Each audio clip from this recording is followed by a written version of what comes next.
Ah, finally, a Silverado EV painted in a color other than black. This one is actually finished in Riptide Blue, which I've only seen on the C8 Corvette. It looks quite nice on the all-electric Silverado. That was quite a long walk from the back of the truck to the front. This is a very large all-electric Silverado. We'll be spending a week living with this Silverado EV LT. It is absolutely freezing out, 14 degrees Fahrenheit. We need to crank this up quite a bit.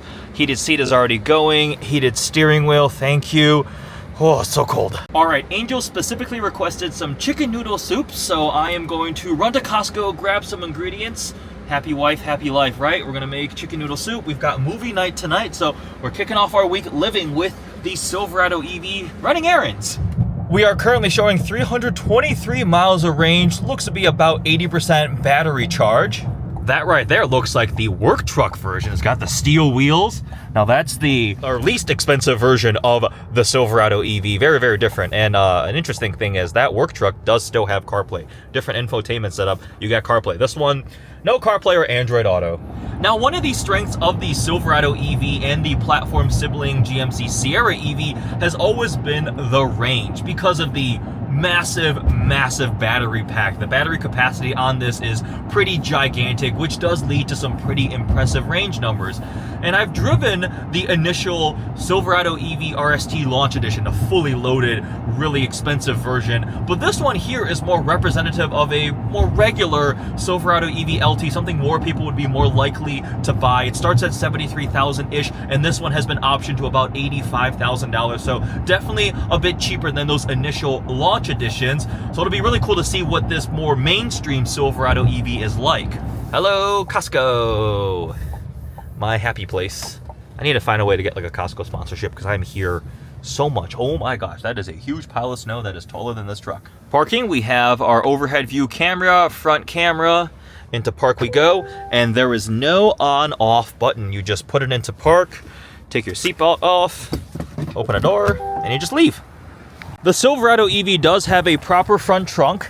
There's a button right there, so we can go ahead and load up our groceries into the front trunk. It's taking a bit to open up. Come on, there we go.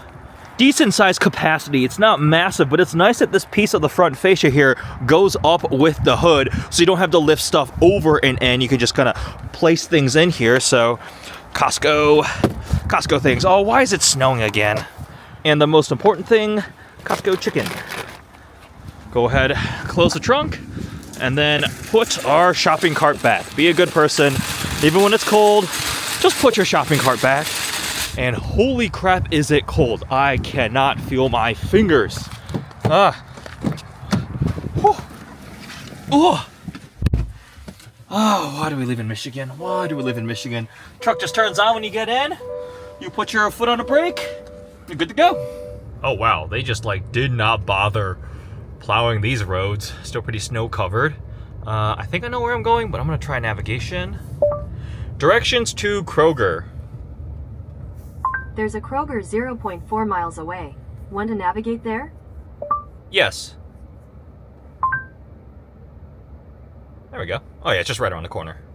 So built-in Google Maps, again, no CarPlay, Android Auto, but built-in Google Maps, you can download other stuff. That is the thing with the newer GM EVs that's been covered at length. Many people very upset complaining, but with a built-in infotainment that works well, it's fine. You just get used to it. Everything's integrated. Honestly, when I'm using CarPlay, I'm either using Spotify for music or Google Maps. So there's really not much else. And if you want Waze, you can use Waze. If I go back home, there's a Play Store. But look, we have Spotify, Waze installed. You'll be fine. Heading to the gym for a late night workout. Silverado has a wake up sequence there with that big front light bar and the illuminated Chevy logo. So the taillight just woke up too. Unlock. What are you doing, honey? I can't get in on that. Oh. Uh-oh. I think it's because it's so cold. I mean, it's 10 degrees Fahrenheit out. We're full. Well, we've got plenty of charge. It's so cold outside, and it's just been sitting there. We've got the same thing we had in the Lyric, honey. The reduced acceleration, drive with care. We have a little turtle in a circle right there, and the battery warning. Ha. I'm going to assume this warning we're getting is because it's literally 9 degrees outside and the truck has been just sitting in the driveway, so everything is probably well below freezing. So we still have that warning in the cluster. Maybe once we drive more, things warm up, it'll go away. Everything seems fine other than that. And we do have Super Cruise, so... Oh, wait, no, Super Cruise unavailable. Never mind. We have Super Cruise, but it won't work for me right now. You know, this truck is just not happy with me at the moment. Do you think it's because it's too cold that Super Cruise isn't working? I don't know why Super Cruise wouldn't work. Possibly maybe the sensors or something are covered from driving in the snow? I don't know why cold would make Super Cruise unavailable. Huh. EV struggles in a Michigan winter. The solution is don't live in Michigan. Out and about running some errands. I think this truck just really doesn't like being left outside in the cold, and it is really, really cold right now. I mean, that's true for EVs, but just being left outside. This morning when we left, we had the reduced acceleration warning again, but as we're driving now, things warm up, it's all fine. I did remote start the truck. You can do the key fob remote start like you would in a gas vehicle, and it just starts warming up the heated steering wheel, the heated seats, the whole climate settings and everything. So we're out and about, everything is fine. Range is doing okay. I gotta say the ride quality is not fantastic. So this is on the 22-inch wheels, which may sound massive until you consider the fact that these come on 24-inch wheels now. It's a little bit terrifying. You get like no sidewall. And it's just the fact that it is a heavy truck, big battery pack. It's a big truck, so the curb weight physics are a thing. You do feel more of the impacts. Part of that's because our roads in Michigan are utterly atrocious. But oh, this road is Super Cruise supported. You get the little steering wheel icon that shows up in the corner, and all you do is press this and Super Cruise starts. Nice. All right, visiting our jeweler, Ronnie, Meadowar Jewelers. I think he might have picked up an Escalade IQ. That might be his. Ooh, I want to check that thing out. Sorry. You're not paying attention to parking. I got distracted by the Escalade IQ, and I'm parking like an idiot. Quick visit to Meadowar Jewelers in Fenton, because we're getting wedding bands made, and sure enough, Ronnie did get this Escalade IQ, which he is currently loving. So also similar platform to the Chevy, obviously much more luxurious. This is probably almost twice the price of the Silverado, completely different, but two of GM's gigantic EV platforms. Back into the Silverado we go. It's getting very salty and dirty, but this Riptide Blue is still looking pretty cool. If it's cool enough to go on a Corvette, it definitely will look cool on a Silverado EV. How are we doing range-wise? 151 miles, about 50%. Ice possible, drive with care. Yes, it is 16 degrees out. That is certainly a true statement. It's pretty late now, but we're running a bit low on charge, and tomorrow morning I'm taking Angel to the airport, so I am going to head over to an Electrify America charging station, put some electrons into the Silverado EV. We've been eating through our range just because it's so cold. Take a look at that, 13 degrees Fahrenheit, so that is not ideal at all for an EV in terms of range. I'm going to go to the charging screen here, fast charge prep, precondition the battery, so it's ready for fast charging. These charging stations are 350 kilowatts, so let's see what kind of speeds we're going to get this time. Ah, yes, Walmart. Also the home of an Electrify America charging station. One perk of coming so late is it's usually pretty empty. Otherwise, sometimes during peak hours, you are waiting in line. Welcome to Electrify America. You know how gas gauges typically have that little arrow showing you which side it's on? The little battery there has an arrow there, so it should be on the driver's side, the charging door. So kind of like the gas trucks, it's in the back. Just now we're putting electrons in instead of dinosaur juice. And it's snowing again. Oh, great. Don't you just love winter? Yeah, it's the beautiful winter wonderland. It's so cold that you go outside and your nose hairs freeze and your EV doesn't have any range. It's beautiful. And I parked like an idiot, but in the spot, and that's all that matters. All right, that's a pretty big charging door.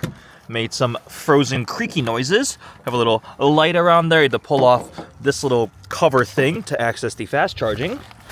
You can access Tesla charging networks now with an adapter, but I don't have an adapter with me, so we're just going to go ahead and plug in. Last time I was at this charger, there was a problem. It wasn't working, but it looks like we're okay. So fingers crossed. Let's see what kind of charging speeds we're going to have. Yes, I know ice is possible. It's actually snowing right now. Let's see. We'll go back home, charging, and here. Alrighty. So 70 miles, ready by 1:30. I am not going to charge to full. You can change your charge limit there. And it says actually at 100%, 390 miles. I still think that might be a little optimistic just because of the temperatures we're facing right now. Because 25% is currently showing 70 miles of range. So that's more like 280 if you multiply it by 4. This may be optimistic, ideal situation when it's warm and sunny out. But it's not that right now. That's a decent charging rate. That's pretty cool. The right dial shows the current charging rate. While we're driving, that shows how much power you're consuming, or when it goes into Regen. So right now it's just showing 150-ish kilowatts. This truck is capable of 300 kilowatts fast charging. We're not getting that from the station, or the truck can't receive it. Again, not ideal situation, but we are currently at 233 miles of estimated range. I'll probably charge it up to 80% and call it good and head home for the night. Now, this Silverado EV LT has the extended range battery pack. There are 3 options. You have the standard, the extended, and the max. The max obviously is the biggest. This one sits in the middle. The LT also is in the middle in terms of power, 645 horsepower. That may sound like a lot until you realize how big and heavy the truck is. So it's decent for its size. Now, this does not have air suspension or rear wheel steering. Those are options, and I don't see them on the window sticker. I haven't felt the rear wheel steering. If you go to the fully loaded, like the RST version, right, the most expensive one, you will get those. But the LT, like I mentioned, is a bit more mainstream, so it does not have air suspension and rear wheel steering, which I think are 2 pretty important options that really changes the dynamics and overall driving experience of this. Rear wheel steering obviously makes this big, heavy truck much more maneuverable in parking lots and things like that. And then air suspension can help soften some of the bumps. It does feel its mass. When the road gets a bit choppy, you can feel a lot of that motion through the body. You just can't mask the weight, but I do feel the air suspension can help a bit, even when you're on the gigantic 24-inch wheels. Oh look, a late night charging station friend. Is that an Equinox, I think? Alright, something that's been freaking me out is I keep hearing these occasional random, like, loud pop noises from the underside of the truck. And I can only assume that it's because the temperature is warming up and it's like some thermal expansion with the cold sheet metal. Something is like flexing slightly. The first time it happened, it scared the crap out of me, but everything seems to be okay, and I think that's the only logical explanation for it. Close enough to 80%, 301 miles of range. That is plenty. We are going to stop charge, unplug, and head home.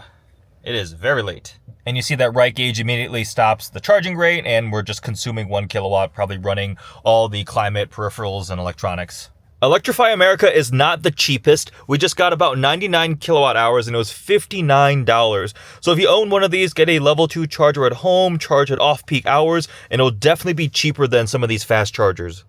Ah, lovely. 6:30 a.m. About to head to the airport to drop off Angel, and we've got a snow-covered truck. I did not park it in the garage last night because, well, it just won't fit. It's too big, but I did remote start it from inside, just from the key fob, so the snow on the windshield is starting to melt.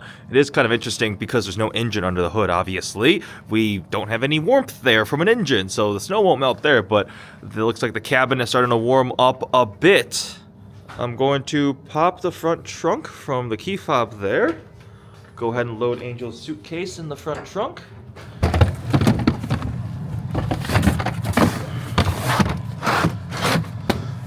Plenty practical enough for one carry-on suitcase.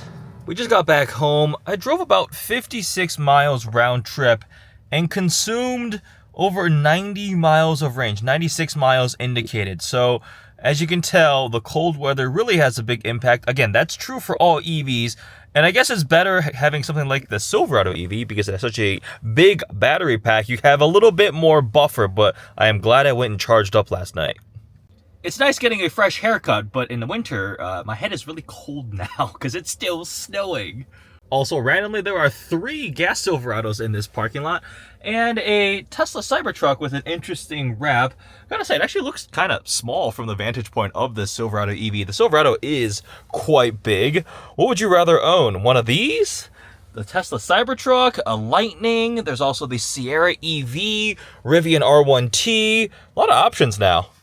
All right, it is a nice and sunny day, but still very, very cold. So let's talk a bit about what it has been like to live with this Chevy Silverado EV LT with the extended range battery pack. There are 3 different battery packs available. There's the standard one, which has 14 modules. There's this extended one with 20, and then the max one has 24.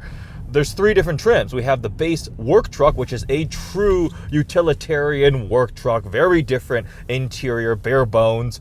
And then we have this LT, which sits nicely in the middle, and then the RST at the very top. In terms of the price point, the work truck starts at around just under $60,000. This one here around $80,000, and then a optioned up RST will be around $100,000. So you have 3 decent price levels to go for, but really the LT is the more mainstream one. The work truck, very, very basic on the inside. You don't have the big screens. This one has the upgraded 11-inch digital cluster, 17.7-inch infotainment there. The LT, or the work truck, has a much more basic one, but the work truck is the only one that gets CarPlay. You do not have CarPlay on this. It's got the built-in Google system. It's a very nice screen. It's very easy to use. It's built-in Google everything. I've got Google Maps pulled up, navigating my way to out-of-office garage. But if you want CarPlay, you're going to have to get the work truck, which is an interesting decision that's been covered at length. So we've talked a bit about the battery sizes, the price point, some other specs on the LT. This one has the premium package, which does bring the multi-flex tailgate. They all have the cool mid-gate that can fold down, that lets you put long surfboards or plywood or whatever you need to really expand the bed into the actual vehicle cabin. We also add 22-inch wheels, and you have Super Cruise. Actually, I'm getting on the freeway right now, so let me go to drive modes, and we're gonna go to wide open watts. Get a little bit of noise right there. Floor it. So this one here is 645 horsepower as an LT. The RST with wide open watts, that's the really potent one. That's 754 horsepower, which is a lot. Again, this truck is rather large and heavy. With the larger battery pack, you get even heavier, but this one in the middle still is a decent amount of size and heft. So it's not necessarily quick by any stretch, but we do have various drive modes. You saw I'm in just normal, turn on wide open watts. That is for 1 pedal. And then we have off-road, tow haul, my mode. I think they're gonna be doing a Trail Boss version, so that would be more off-roady focused. And if you want the sportiest, fastest one, you would want to go for the RST. But this one is supposed to be the more mainstream one. You see, you've got Super Cruise running, which is definitely nice, hands-free. Now, in terms of range, max configuration for a Silverado EV is the work truck with the max battery pack. That's rated at 492 miles of range. Oh, I'm going to go this way, which is pretty dang impressive. Now, this one here is rated at 408 miles of range, which again is pretty impressive too with the extended range battery pack. But like I've shown you, when it's this cold out, the reality of real world testing is you're not gonna get that rated range. That's in much more optimal conditions. They're not testing these when it's this cold out for max range configuration. Why would they, right? So your more worst case scenario, I drove 60 miles and I consumed 100 miles of range. That was one data point that I saw going to the airport and back.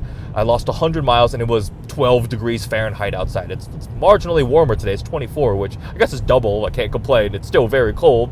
So I think in real world winter testing, if you live somewhere like Michigan, you'll see 60 to 70% of the rated range. So with 408 total capacity, you may get in the low 300s range, which is still pretty good. That means when you have this big of a battery pack, you have more of a buffer. So when inclement situations arrive, when it's this cold out and it's not ideal, you'll still get over 300 miles of range, which is what some other EVs top out at in ideal situations. And when they lose some of the capacity because it's so cold out and they're not as efficient, they're getting 200 miles or maybe even less than that, right? If you look at some of the, there's some EVs out there that in max capacity, they're only getting 200 something miles of range. And if it's cold out, you're going to get like 110, right? Which would be not as ideal. So that is a nice thing about having such a large battery pack. You have more of that buffer.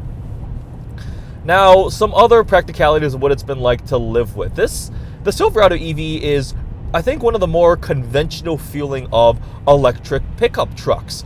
So in the inside layout, it's pretty familiar if you've been in a modern Chevy vehicle. This infotainment cluster has been shared across other vehicles now. It's very familiar with the buttons and the layout. Now, the exterior styling looks much more different from a conventional Silverado, right? It's very sleek. The proportions are totally different. It is enormous. These things are big. Like, I parked next to a Ram 1500, and I feel like I made the Ram look tiny. It is large on the 22-inch wheels. You can get 24-inch wheels. It's a bit crazy to me. But I think this feels more conventional than something like the Rivian. I really do like the Rivian R1T. I just spent some time with a Gen 2 R1T, but very different feel from this. That from a driving dynamic standpoint is a lot more nimble, and it has so much more technology that probably appeals to possibly a younger crowd, a more active crowd. They're also aiming for more of that lifestyle feel, whereas this is more traditional. The Rivian does feel nimble in comparison to this. This feels a little more ponderous and large, right? More of just a daily driver cruiser, whereas the Rivian, you can have some fun with that.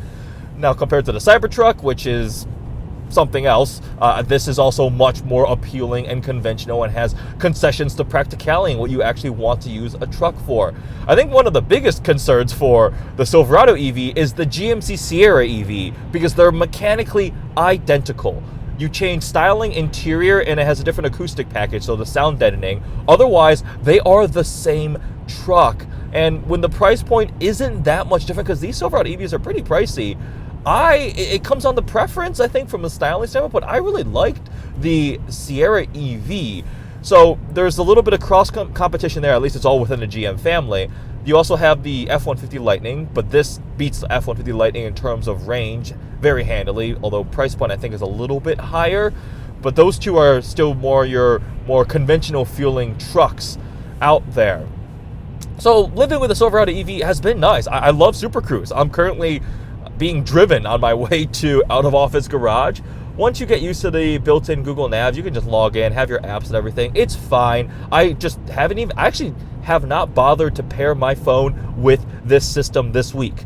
Even when I was having a phone call, I just put my phone on speaker in this cup holder here, and it kind of just became like a little speaker residence chamber. And if like Angel called me, I just sit there and talk to her that way. I did not bother connecting my phone. If I owned this truck, I would, right? You still can have that. It's currently on the wireless charger right now, but using the built-in Google Maps, that's what I use when I'm running CarPlay, so it's fine. We have heated, cooled seats. This week, obviously, no cooled seats, but heated, cooled seats, heated steering wheel, which I guess heated steering wheel is pointless right now when I'm not touching the steering wheel because I'm using Super Cruise. I mentioned the screens. There's a heads-up display, digital rear-view camera, plenty of space. Materials are okay. A lot of, plastics and kind of harder surfaces because this is a LT, but when you're talking an $80,000 price point, I wouldn't say it feels super luxurious, right? We don't have any like wood trim or like stuff like that. Whereas if you look at a Chevy Suburban High Country at this kind of price point, you have wood grain, and I feel like the leather is a little bit nicer. We have a basic Bose sound system, which is fine. I've been just using Sirius XM satellite radio. And yeah, that's the kind of a high level overview of what it's been like to live with this thing. Oh, we have the giant glass roof up there, which is pretty nice too. If you want to use this truck to do trucky things, it'll tow 12,500 pounds, has an 1,800 pound payload capacity. And even when towing, yes, it's physics, right? You are going to lose range. Your gas truck is not going to be peak efficiency when you're towing a trailer, right? It is still just energy consumption. The challenge obviously is charging, but this will support a pretty quick charging rate. I only saw like between 150 to barely touching just under 200 kilowatt charging rate, but again, super cold even with preconditioning the battery. I think in ideal situations you would see well into the hopefully 200s, and in GM Ultium vehicles I have seen over 300 kilowatt charging rate before. If I were ordering a Silverado EV, I would go for the LT Trip. It would be a daily driver. And I remember when Chevy had the launch for this truck, they said how the majority of truck buyers just use them as daily drivers, and this configuration works pretty well. I think the price point is nice. What I would do is likely add the air suspension and rear wheel steering. I think they're available on LT as standalone options, but rear wheel steering really helps maneuverability for such a big, long, heavy truck. It helps with parking. There have been a couple times when I first got into the truck, I did misjudge my turning radius and did not park properly. I had to reposition once or twice because it is pretty substantial, and rear wheel steering really helps that turning circle. It shrinks that down. And then I would also do air suspension. It helps a bit to handle the mass of the body, smooth out some of the bumps, and you have the adjustable height, which is pretty cool too. These aren't cheap. Some of the lease deals are pretty advantageous from what I've seen right now. So there are definitely incentives stacked on Silverado EVs. And now that we have an LT trim, because they came out initially with, well, either you get the really cheap work truck, which has like nothing, it's bare bones, or you have to spend $100,000 on the RST. It's nice that there's the mid-tier here. Not that this is, I mean, $80,000 is still a lot of money for a pickup truck, but take a look at some of the incentives. I personally love Super Cruise. It's been easy to live with and use. And the functionality of the tailgate and the front trunk is fantastic. I do love having a front trunk. You saw loaded up with groceries. It's out of the weather. I didn't need to use the cabin. The cabin itself is, the can't lane change off for an exit. The cabin itself is plenty spacious.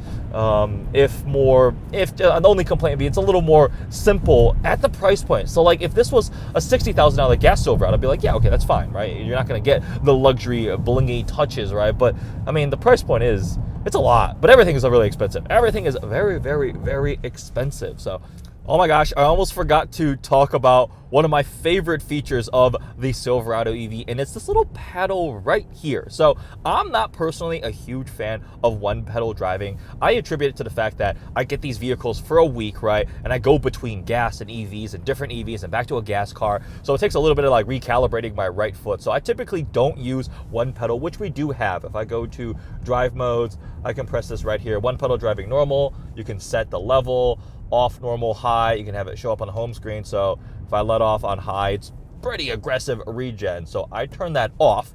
But what I do like playing around with is this single paddle here on the left. So it doesn't have paddle shifters. We don't need paddle shifters in this thing. We have the volume and track forward and back buttons on the back. But right here is this pressure sensitive, like variable paddle for your regen braking. So I make it a game to essentially try not to use the brake with my foot and use this paddle. You can pull it lightly and it's gentle, but you can also pull it fairly hard and you will get a decent amount of regen braking to the point where, so coming up to a red light, cars are slowing down, I'm gonna pull the paddle gently, a little heavier, a little harder, and this is pretty much fully pulling it, and I stopped way too short. Like, it's full force braking for you to come to a stop. And I really do love this paddle. Some vehicles, and I think actually initially they were just like a click, one off, right? Just one level. I want to regen a certain amount. But I love that you can pull it harder the more braking you want out of it. And it makes it like a game, which I know one pedal driving can also feel that same way. But if you don't want to deal with one pedal driving, having to kind of float your foot on the accelerator, like just right there, the vehicle slowed down in front of me. So I just pulled the paddle a little bit and just kind of kept my foot hanging out down there. It's fun. I do like this little single paddle regen thing. The Silverado got a wash, so it is much cleaner now. No longer encrusted in salt. It is back to being mostly riptide blue. So let's do a exterior walk around and check out some of the details. In terms of styling, this is a pretty big departure from the gas-powered Silverado. There really aren't any cues that tie it to a gas-powered Silverado other than the fact that they're both pickup truck shaped and they both have a big Chevy logo up front. You're not going to mistake this for anything other than a Chevrolet because of the big bow tie. The styling is very sleek and futuristic looking with the big light bar across the front. The headlights are down here and the overhang is also a lot shorter than a gas-powered Silverado. I do like this in riptide blue. It looks quite nice. We're on 22-inch wheels here and they're like those aerodynamic wheels where this is all filled in. The side steps and the Chevy Q for EVs as they take the E and make it into 3 blue lines like that. And then because this is built on the Ultium modular platform with the battery pack down there, it doesn't have that conventional separation between the bed and the body here, so it's kind of all connected. And then we have, I think they call it a bed sail, this like angled piece here, reminiscent of the Chevrolet Avalanche. The taillights are also pretty intricate too. Underneath this clear plastic covering, we have a lot of little details and elements inside there. We also have the flexible tailgate thing here, so you can open just the top, or you can open the entire thing.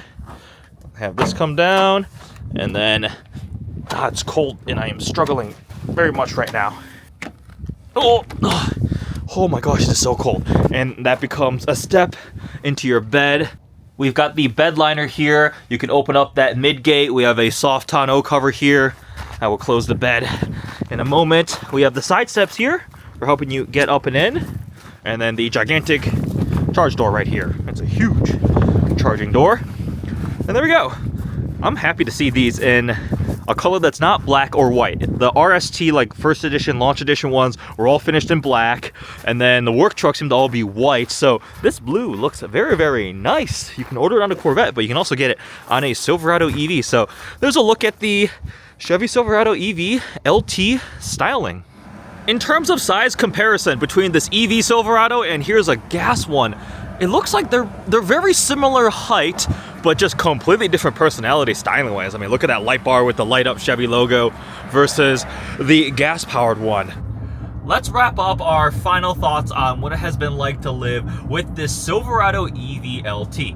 I do think this is the nice sweet spot in the Silverado EV lineup. It's got plenty of range, even when it was so cold this week. Because the size of that battery pack, we've got a good buffer, and over 300 miles on a full charge is plenty. And in the summer, I imagine this would definitely get very close to that 400 miles of total range rated. Now, I think my biggest concern for the Silverado EV actually is the GMC Sierra EV, because there is no mechanical difference between the two siblings. They didn't give the GMC more power. It's really just the looks on the exterior, the interior layout with the screens, and the acoustic package for the Sierra EV. But I would have expected maybe a little bit more difference between the two of them, but you're kind of having cross competition between a Silverado and the Sierra, which I guess is sort of true also for the gas-powered trucks, but this could have been an opportunity for more differentiation. Now, if I were to order a Silverado EV, I would definitely do my best to try to get it with the air suspension and the rear-wheel steering. Rear-wheel steering does make a big difference on a truck like this. When you have a long wheelbase, it really does help just make it feel more maneuverable. Even parking, right? Parking is so much easier to put into a parking space because the turning radius is smaller, flipping U-turns. It does help quite a lot. Compared to the other competitors out there, this against the Lightning, I'd probably still go for the Silverado because of the range. Compared to the Rivian, the R1T feels quite a bit smaller. It drives a little better, right? It feels more nimble than a more heavy, ponderous Silverado EV, but it's also quite a bit more expensive. Compared to the Tesla Cybertruck, that refrigerator, garbage dumpster looking thing, I wouldn't even bother, right? Like, it just, don't cross shop them, because this is actually designed with usability and practicality in mind, and the Tesla is simply designed just to be weird, right? Some people like that, go for it, but if you want to daily drive your vehicle and actually enjoy using it for that kind of stuff, yeah, I would go for one of these options. Anyways, I hope you guys enjoyed coming along with me this weekend, dealing with some brutally cold weather and charging this thing up and spending time with it, seeing what it was like to live with. Check out my other Silverado EV RST video, my Sierra EV video on the channel. Thanks for watching.